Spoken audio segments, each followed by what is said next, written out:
Now, it's not as if the caste identity is absent there, as you rightly said. I've revealed in the second book that in the 1882 census, there were 80 castes in Muslim community. That continues to be the situation even today. Brahmins might marry non-Brahmins. Ashrafs won't marry non-Ashrafs. That's the reality. They take it very seriously because the Arab blood and its purity needs to be preserved. They'll not intermingle or mix it with anybody else. That's why I say that every time we say caste, get your facts and history right. As long as a human society exists, diversity of thought, whether it's within the Christian denomination or the Muslim denomination or the Hindu sampradaya, will continue to exist. What they have successfully done is to identify who is the outsider and who is the insider to the larger identity. And that's where you wallow and beat around the bush. You're not asking for anything that's unconstitutional. You are saying, my institutions for my people, that's it. It was so difficult to convince people from the Hindu community that why should non-Muslim members benefit from the tenders being given for temple festivals?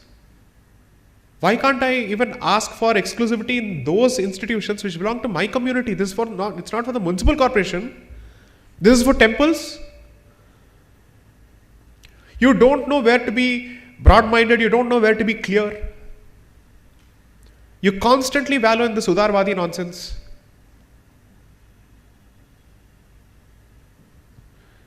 Why, my sir? Are you telling me that the situation is any different in South Bangalore? No, it's not. Plus, there is the other critical component that there is a growing elitism in the Hindu community where certain jobs have been given up. And it's not even as if they're succeeding at better jobs. You've given up on such a major area.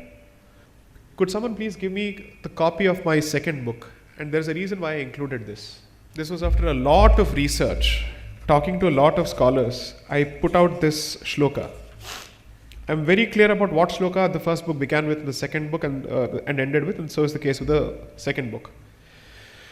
Read the shloka which is on the opening page just before the contents page, and this is from the Brihadaranyaka Upanishad.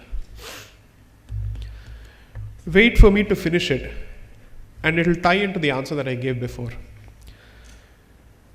In the beginning, before creation, this whole cosmos was all indeed Brahman, the one and only. Being the only one, he could not scaffold the cosmos, which is he could not hold it together. He created further an excellent form, Kshatriyahood. Those Kshatriyas among the gods. So there is Varna system among Devas. Indra, Varuna, Soma, Rudra, Parjanya, Yama, Mrityu and Ishana. These are the Kshatriyas. Therefore, there is none higher than Kshatriyahood. Hence, the Brahmana upholds the Kshatriya from a lower position in the Rajasuya sacrifice. He imparts that glory to the Kshatriya. The Brahmana is the source of the Kshatriya. Therefore, although the king attains supremacy in the sacrifice, at the end of it, he resorts to the Brahmana, his source. He who destroys the Brahmana strikes at his own source. This is not Manusmriti. This is Brihadaranyaka Upanishad. I could have quoted the Manusmriti, but people think that Manusmriti is an aberration from the Vedas. It is not. So deal with it. He becomes more wicked as one is by destroying the enlightened. Now from there, so the creation of the Kshatriya and the Brahmana is not sufficient. So then what happens? Yet Brahman could not scaffold the cosmos after having created the first two Varnas. He further created Vaishyas, which are called Ganasa, because they are in groups. The species of gods were designated in groups. Who are the Vaishyas? The 8 Vasus, the 11 Rudras, 12 Adityas, 13 Vishvedevas, and 49 Maruts. And yet Brahman could not scaffold. Now wait for the punchline here. He further created the Shudra Varna, which is called Pushan. What is the meaning of Pushan? This earth is Pushan, for it nourishes all that exists. That is the value of the Shudra community because it is the foundation of every society.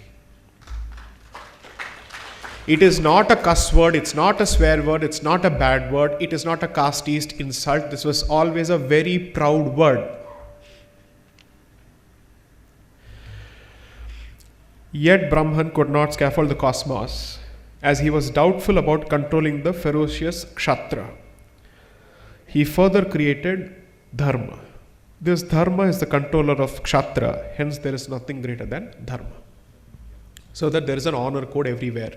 Otherwise, the tyrant wielding the sword has no rules to fetter him with.